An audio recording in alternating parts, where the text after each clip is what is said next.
अरे बुचिया ये कहा अरे रखा रहे ने ये दीदिया तोरा घर हम आवे न त बड़ा हमरा नीक लगेला रे दीदी। देख बुची यही से न कही ना कि रे बुचिया हमरा घर ओइनी या खोइनी या गोइनी तो सा का कोई तोर बुतिनिया एक नंबर के खचड़ी ने संदे के चली सब बिया खचड़ी ने यही से नहीं जानी कोई लुकाइल हई तोर पता नहीं खे सीढ़िया के नीचे तो सब कोई ना देखी पागल तोर तो इसको बुधिए नहीं खे। ए बुचिया जाना तड़ी हमारे टाइम में रहेले हमार गोतिनिया जान तड़ी वैसे ही मुर्गा बनो चाहे मछली बनो चाहे अंडा बनो कुछ बनो ना निकाल के तरा के मानी डाल देवेले बक्सा में ड्रेसिंग है ना कर ड्रेसिंग में तू काहे न लुकवा के ध देवेली रे तोर त बुधिए एकदम से ना चलेला हमरा से ना होला रे बुची का करबियो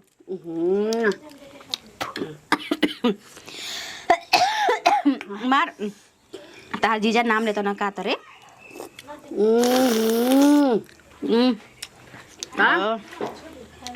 एक पीस लागत न बटे कितना निक लागत हटे आ तू बाड़ी ने तो कबो ना खाइबी जबले हमरा के ना बोलेबी तबले मुर्गा मछली चुरा चुरा के जान तेरे बुचिया तारा में पहले से खइले बारी ना तो यही से बुझाला ना कि तोर ना रहेली ना तब मने ना करेला खाए खातिर रे जाना तनी मुर्गा हो चाहे मछली हो चाहे अंडा हो कोई चीजें बा जब खाए नहीं है तो याद पारी के हमर बुचिया रही त खोते त कतना निकल तोरा घोटाइबे ना करेला ना घोटाला का करबी रे बुचिया हमारा के हमेशा बोलावत रहनी दवाई बीरो के बहाने ऐसे ना कहनी हम मछली जैसे बनावला कहले से गोतिनिया चाहे बुढ़िया तो तारा के मैंने तारा भी फोन कर देनी हां ठीक है जब मछली मुर्गा के बात होला नो तब तू हमरा भी फोन कर देनी तो ए जन नियर है बा हां आज हम बिना झोला झकर खाली एगो साड़ी अपन देह पर डाल हां तब का अब हिया साड़ी हइए बा अपन बदल के चल जा आ जाऊंगा तो चल जाती बताओ अच्छा लगता ना ए बुचिया तू खाली छू देबेली न इतना निक लागेला न कि का बतलावेला घबरा डर लागत रे दीदी हमर चीज धकत अरे कोना में केहू नहीं रे कोना में धोना जैसे करके मुंह आराम से खो ठीक निकला था ना चुरा के खाए में मजा ही कुछ अलग ना खो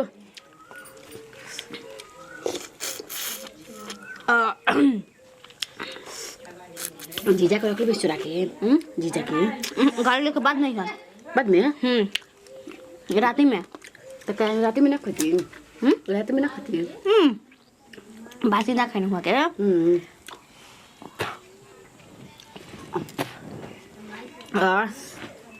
कुछ भी कहूँ एक पीस लागत ताटे सास ससुर में का करे तो खाए के मिल भी ना करेला ना रे बुचिया खला खला भी जीरा हमारे तरफ जाला हम जानता दीदिया यही से नु तोरा के लाज भगा देनी बताओ लाज भगा देनी तब तू हे जा पहुंचल बड़ी तू खाईती बुचिया तू अपन ससुर हो ऐसे खाली ना मिलेला ना का करिए ना बनाते बनाते प्लास्टिक में करके ठीक बा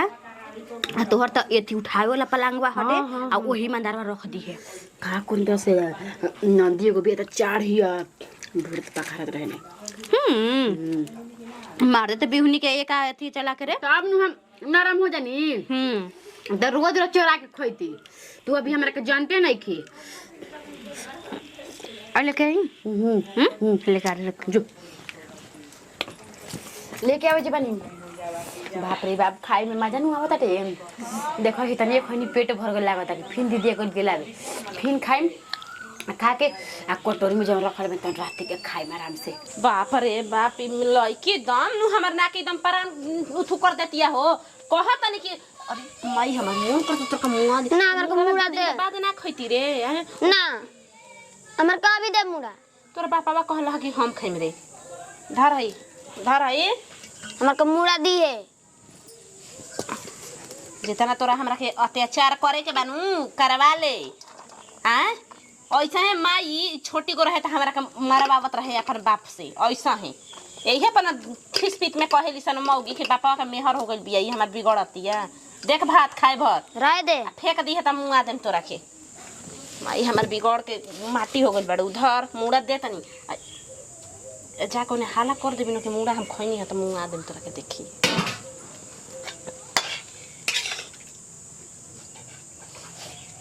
अरे का तुले मुड़ा भी नहीं खे खा के कहत कि मुड़ा दे हम का खइले हई? के खा गई का जाने हम तो छुआबो ना कइनी। त हमें के मुड़ा बा का हो रे ई मुड़ा हइले है नहीं खे रे हां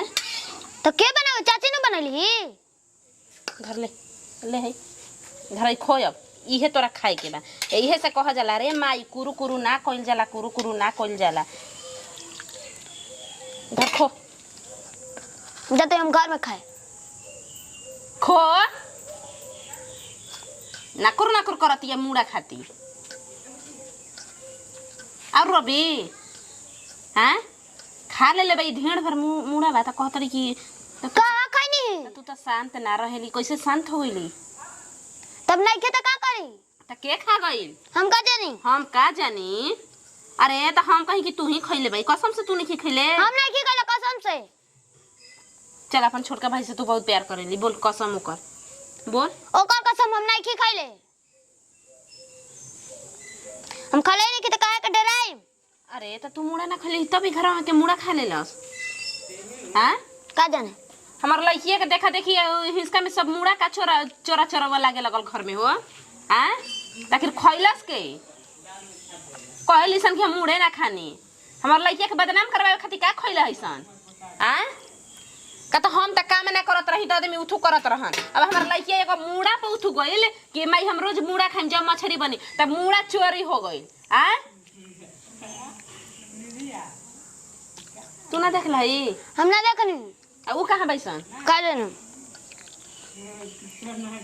ई माई के हम बार बार बरी जेनी अरे माई हमार देखो कनी भी पचर पचर मत कर जवन तोरा खाए के बा तू हमारा से कह ओकन के मुंह पे चक माई हमरा का मुड़ा दिए मुर्गा बंदा माई हमरा करेजी दिए ले खा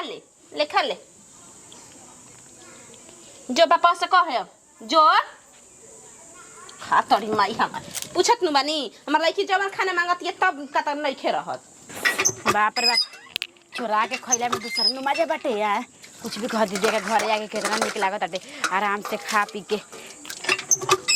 कोई अभी नहीं जान खा पी के थरिया धोरन तो कोई देखत बाटे हमरा के यार आराम से खा लेनी हम दीदिया छिपा गड़ाइए पका रहे आ छिपा हां ये जे त कनी मांस दिया के जी कुकुर बिलार चाटी असन मांस धोके कनी के पानी पी लिहिन तरे दो दावा नंबर पर चले लू जा एक नंबर पर का हो दो दावे में का हो गइल अभी सुननी है कि तू कह तड़ी रे कि चोरा के खैनी है जा दीदिया कहलिया कैसे नत कही है खा चोरा के खाए में माजा बाटे कह तड़ू सन के हई ना का खइला मुड़ा खा खइलौ सन रे ना मुड़ा जे ऐसे उथु से आइल हटे पैसा से खरीद के इना के मछरिया के उथु में आइल हटे अलग से खरीद के हमर मरद लइल हन लइकी 4 दिन से रिखिर करत रहे आ फिर पिटा गइल झूठ के नौकरा के पिट देनी हां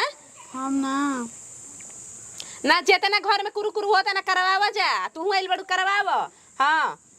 बड़ी बढ़िया काम करत अड़ू जा रे तू तो कुंवार नहीं ससुरैती बड़ी तोरा और समझ के चाहिए रे बुचिया क्या दीदिया के घर गइल भाई हमरा कैसे रहे के चाहिए कैसे ना दीदी ए खाती बोलावले खाए खाती जब ना खान दीदी में तब रहले न जाला तो दीदिया बोलावले हां तो दीदिया काहे ना बोलाई दीदिया जान न गइल बिया कि ससुरवा हमार केतना में बाटे इहे नु कह जाला हो हां कि अरे एगो लड़की घर में बिया खाए खाती मरतिया हां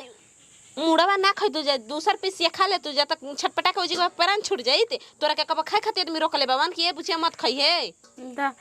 दीदी कहलिए बुचिया खो दीदी खियले तो उ काहे ना खियई हन उ बाप भाई घर वैसे खइले बे तो वैसे ना खियई हन जवन हमर लड़की चीज कही ना कि आज हम हाई खाइम आज है जिक जाइम उहे दम पटिशन में रहेले अरे ओकरा तो खुद बुझे का चाहिए कि हमर गोतनी के लड़की है त हमर बेटी नु लागी आज ननद रही तो कितना तान तुन करी माईगिन के हम कहतनी 8 दिन से कि देख सरे मुर्गा मछली मत करी घर में कि चोरा चोटी हो जात त के चोरावत कहतिया कि हम ना हां आज हम अपना काने पकड़े लेनी त के जान के रतिया अंडा के चोरेले रहे ना दीदी कसम से माई कसम हम अंडा ना चोरनी दीदी दाल में बहुत खा लगा ना दीदी बात मानो राजनीति कहा जाला कि केने से केने आदमी पमर जइहन कोनो बात नहीं ज्यादा दीदी तारा बात पे हमारा विश्वास नहीं कहाँ किया गइल बुढ़िया बुढ़िया कहाँ गइल है का जानी हम नहीं जानते। ठीक बा खासन जेतना तू के खाए के बचिया हम कौनो तू से सर शिकायत नहीं कैले ना करम खा तड़ू अपन ढेण भर तो भर अपन बहिन के भरवा तू अपन ससुर में जैसन सीख लेबू वैसन आइल बड़ू तो सिखाव तड़ू आ घर बर्बाद करे में तो तू के ओकर नैहर के लोग के ओकर इहे रीति रिवाज हमर बेकार लागला ओकर भाई आवेला त गिलास में ना पानी पी जान दीदी मतलब तू नाच नाच के आवत तड़ू जा तड़ू रोज फिर आवत तड़ू यार हम कहबू हमरा के नाचे के वही दादा चाहत रहे हमारा आगे पीछे देख के इतना हम बकलोल है ना कुछ कहे जुगत ना आगे पीछे ना देखा बड़बड़ात रहा अब खा लेनी तो कहीं जा कॉल पे हमारा कहला के जरूरत रहे अब पकड़ा गई हमार दीदिया सबसे ज्यादा एकरा में बोलाई अब हम का करी हमार चीज धक्का धक्का करत बाटे खा लेनी तो लगता है धान का एगो खा लेनी देखा जरन घर में भरल वैसे पूरा खानदान है हमार दीदी के छोड़ा के अरे नतिया हाली हाली मिटक जाता का जानी कहने तो बुचिया गइला से कहनी ह के ओकरे के चढ़ा दे रे अब धीरे धीरे चढ़ाई ना बा हो। हाँ केने तो बुच्चे तो गोइबे कइली है एको ठीक काम होता नु आय निमन होता सुनात नहीं खे का कहता नी जी का कहतई माने बहिन के बोलौले बा काहे खातिर आई जाए तो का हो गइल बहिना गइली है त बिस्मात हो गइल नी का बिस्माद ना गनी देखा चाय चाय मत कर बात समझे के कोशिश कर जब मछरी बनल बा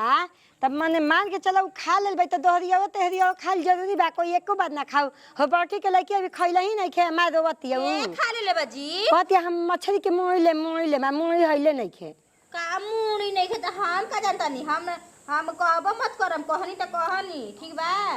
त मैं के खा गेल हम पूछत है ना हमर बुचिया भी खइले बिया बताओ हमर बहिन एनिया आइल रहल है घूमे खातिर त कहनी के नहीं आज वो घूम फिर के चल जाइए देखा कने हमारे बात सुन ला पहले ई मत कह के हमर बहिनिया नहीं खे खाली छिपावला ले छिपी ना हमरा से कुल बड़ जानी कहला है बतिया के बड़ा के अफवा उड़ाई है अफवा हम कह देम का कि हां खइले बनी जा अफल हो जाई धरा गोला है खाते खानी है ना हां त मिलल नहीं खे त का करी केहू बहिनिया की हनु ही के बुताई त काहे केहू के केतना मिला त तब तो धाधाइले ही बाटे ललाइले ही बाटे कि हाई दादा हाय मुर्गा हाय मछरी मिले जा त ठीके रही थे त अपना घरे हो कोई के मुंह पर सर के केहू नहीं खे जाते ही तई में जाई जाता में ऐसन खा लवोज बीच के केहू हमरा के शिकायत मत करो लेकिन तोहन लोग के उहे चाल बा देखी मम्मी जी हमार बहिन जब से आइल भी ना तो रहुआ अच्छा है बढ़ की बिस्मादिए गइल बनी जा ठीक ना केहू के आदमी एथी बाड़न त अइहन जइहन नहीं का हो चाची का हो बोल बा हाला कइले बा ये पूरा गली गंज क देलु एक जगह अच्छा ई बताई बाबा जी रहुए बताई अगर गलती हो गल त हम चार से पर मार सकत नहीं हमरा नहीं, के कह। अच्छा ई बताई कि हमर बहिन आइल बिया ठीक बा हाँ। आ हमर बहिन अभी खइले पियले हले ही नहीं खे ऊपर से बुढ़िया हमर गोतिने कह दे जे ना कि खा पी लेले बाड़ू नहीं बहिन हैं? बिया कम से कम खियावे के चाहिए ओसन इतना तक नु समझ चाची इतना तक खिएबू ओतने तू जनिया सन उतना मान जान होला हाँ। काटी दुवरिया पर ना ठीके कहतव तू नहीं खानु जानता हमरा घर के मिली भोजन त का कहबू त पूछत नहीं कसन खाए के बुझात हुए हाँ ओकर लड़की के आता ना मार मदली हनु के कुछ कहे लेकिन वो कहते हम नहीं खैले वो कहते कि ते ही खैले बैस का हो गेल घर में का हो गेल घर में के मान ली कि हां हम खाइए ले बनी त कह देबे के चाहिए नहीं हुए कहते नहीं कि मान ली कि खाइए ले बनी उनका बेटिया रोज रोज मछरिया के मुर्गा खइते न बड़ी त ताहा बहिनिया सियाने न बिया ओकरा ले सियाने न बिया लइका नहीं खिनु लड़के के बात पर झगड़ा होता हमरा घरे जी मछरी लइकन खाती हित ना त तो जना कि यहाँ जानो तो बार के भाई यही तरी बाक बबुआ तू नहीं खस जानत नु हमरा घर जन बाजार लागेला नु जन कहीं ना कोनो बाजार लागत होखी हित जन खा चाहे मत खा इनका नतनी खइहन जरूरी आ लइका भी तो ओकरा के ना रखाई हैं लइकन के एथी ना कहनी चुप रही रवा मुंह देखनी बतियाई ना जी हां देखला ओ देख गलती कहबे न बबुआ उ बतिया गलती कही हां में हां भरबे त निमन बावे आ जहां सही बात के जवाब देबे नु त बमक जले आगे लेखा कहबे करम जी बमक जली बमकला में कुछ बा नहीं जुकवा जन हो त जन हम कुल देखत हई ता जरे मुंह हमरा लगावल एकदम बेकारे बउए कहां चल देली का करी जाई न त पिछावती का बात बढ़ुए ये दादा हई बताव हमरा बहिन एगो मुंगरा खइलस कि ना खइलस हां हेनिया बहिनिया नहीं का हो गई अच्छा ई बताओ कि मुड़वा खा ले बानी ठीक बा। अब गोतिनिया के हमार लइकिया मुड़वे खा ले। अब देख बताओ एकदम घर में बिस्मास लगवा देले दिया। समझ ले बुचिया झाड़े लगा देले दिया। काहे ना कुछ उठा के मार देला है कपड़ा फाट जाला। अरे का करबी सब बुढ़िया बुढ़ावा ओकरे ओरे बोले लागलन त हमरा ओरे केहू ना बोलेला। ए बुचिया देख ले अपन बहिन के दुख एकरा मतलब हम जान में जब मरती देख कितना दुख बाटे त कहला के एक दिन हम मछली का मुड़ा खा लेन त कहला घर में कहला कि रोज महाभारत होई। हां महाभारत होइबे करी। अभी हम महाभारत करवा दे लोग हमरा के जानते नहीं थे। आई बाबा बंटवारा करे काहे जी का आवा बंटवारा करवा देता नहीं आई ना बड़ा कर देनी जी यार। हमार भाई है वो चाहे भौजाई चाहे बहिन है वो कोई आओ तो ऐसे ही करेले। बुझाला कि एकदम पर गइल बिया एकदम खाटी धर लेले रहेले। अठवारे गिर गइल बिया। तू हो काहे काम न करेली तू सुता रहती का करबी रे बुचिया घर के छोट हनी है ई चलते हम सब मोए काम धना इस बार खाली बड़की गोतनी देख लेली हम खात रही धरी जोत धोत रही आ कहलही कि कुछ भी कह खाए में बड़ा मजा आता तले सुन लिया बाबू ये बाते नाच नाच के कॉल पर दुआर पे खूब नाच नाच के बतियाओ थे हमर घरे नचने दे चढ़ दे हमरा से ना कहली तक बुचिया दे ना हम धीरे धीरे हम चढ़ा ले। तू बॉडी लबर बाड़ी मैं साड़ी में पोता दे तो का मोटा मोटा काट देले बड़ू त का होई ऐसे कन्या के चढ़ा ले सब से का जला जीरे सदिया में हां ए जरा भी तोरा देख के जल कर अरे चले आ तू भचर भचर